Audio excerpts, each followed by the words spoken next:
So, positive attitude అనే దానికి చాలా ఇంపార్టెన్స్ ఉంటుంది. అండ్ ఇప్పటి స్టార్ట్ చేసుకోవాలి. లాస్ట్ ఒక్కరోజు అంటే అయ్యే విషయం కాదు.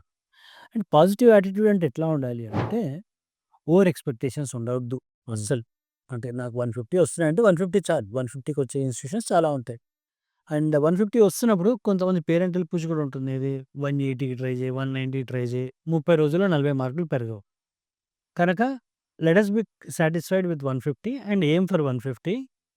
ఆ రోజు నీ మైండ్ బాగుంటే ఇంకేదైనా స్పీడ్ వర్కౌట్ అవుతే కొంచెం పెరుగుతుండొచ్చు కానీ అదంతా బోనస్ అనుకోవాలి. Let us plan only for this.